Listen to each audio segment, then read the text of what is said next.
हमारे चैनल में आपका स्वागत है। आज हम नवदुर्गा के प्रथम रूप शैलपुत्री की दिव्य कहानी के बारे में जानेंगे, जो कि नवरात्रि के 9 दिवसीय उत्सव के दौरान पूजनीय है। हमसे जुड़ें क्योंकि हम उनकी उत्पत्ति, महत्व और उनकी पूजा से जुड़े अनुष्ठानों का पता लगाते हैं। शैलपुत्री, जिसका अर्थ है पहाड़ की बेटी, नवरात्रि के दौरान पूजा की जाने वाली देवी दुर्गा के 9 रूपों में से पहली है। विभिन्न अवतारों में उन्हें पार्वती, हेमावती और सती के नाम से भी जाना जाता है। आइए उसकी उत्पत्ति से शुरुआत करें। अपने पिछले जन्म में शैलपुत्री राजा दक्ष और रानी प्रसूति की बेटी सती थीं। सती भगवान शिव के प्रति अत्यंत समर्पित थीं और अंततः उन्होंने उनसे विवाह कर लिया, जो उनके पिता को बिल्कुल पसंद नहीं था। राजा दक्ष एक शक्तिशाली शासक होने के बावजूद भगवान शिव का सम्मान नहीं करते थे और उन्हें अपनी बेटी के लिए अनुपयुक्त मानते थे। दक्ष और भगवान शिव के बीच तनाव की परिणति कुख्यात दक्ष यज्ञ में हुई। दक्ष ने एक भव्य यज्ञ का आयोजन किया, लेकिन जानबूझकर भगवान शिव और सती को आमंत्रित नहीं किया। भगवान शिव की सलाह के विरुद्ध सती अपने पिता के साथ मेल मिलाप की आशा से यज्ञ में शामिल हुई। हालांकि दक्ष ने सभी मेहमानों के सामने भगवान शिव का अपमान किया। अपमान सहन करने में असमर्थ सती ने स्वयं को यज्ञ अग्नि में भस्म कर दिया। सती के आत्मदाह के बाद उनका पुनर्जन्म हिमालय के राजा हिमावत और रानी मैनावती की बेटी पार्वती के रूप में हुआ।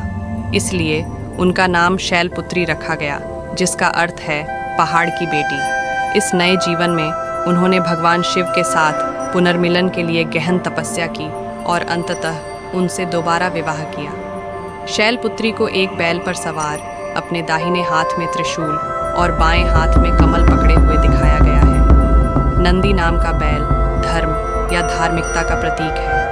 त्रिशूल साहस का प्रतिनिधित्व करता है और कमल पवित्रता और भक्ति का प्रतीक है। देवी का यह रूप संकल्प और शक्ति का एक शक्तिशाली प्रतीक है। नवरात्रि के पहले दिन भक्त शुद्ध और पवित्र जीवन के लिए आशीर्वाद पाने के लिए शैलपुत्री की पूजा करते हैं। इस दिन से जुड़ा रंग लाल है, जो क्रिया और जोश का प्रतीक है। भक्त अक्सर लाल कपड़े पहनते हैं और देवी को लाल फूल चढ़ाते हैं।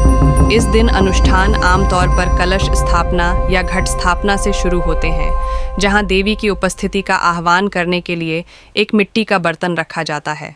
इसके बाद भक्त देवी का सम्मान करने के लिए 16 चरणों वाला अनुष्ठान षोडशोपचार करते हैं, जिसमें फूल, धूप और विभिन्न मिठाइयाँ चढ़ाना शामिल होता है। शैलपुत्री से जुड़ी लोकप्रिय किंवदंतियों में से एक भगवान शिव से उनके विवाह से जुड़ी है।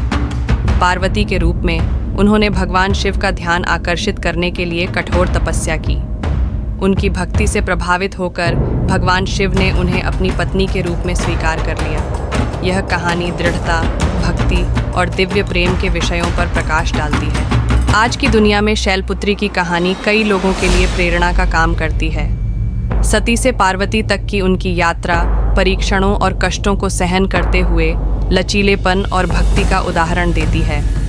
वह हमें आंतरिक शक्ति, पवित्रता और विश्वास की शक्ति का महत्व सिखाती है। शैलपुत्री पेंटिंग, मूर्तियाँ और शास्त्रीय नृत्य सहित विभिन्न कला रूपों के लिए प्रेरणा रही हैं। प्रत्येक कला रूप उनकी कृपा और दिव्यता को दर्शाता है, जो उनकी पूजा से जुड़ी समृद्ध सांस्कृतिक विरासत को दर्शाता है। जैसे ही हम नवरात्रि मनाते हैं, आइए हम धार्मिकता और भक्ति के मार्ग पर मार्गदर्शन करने के लिए शैलपुत्री के आशीर्वाद का आह्वान करें। उनकी दिव्य ऊर्जा हमारे जीवन को शक्ति और पवित्रता से भर दे।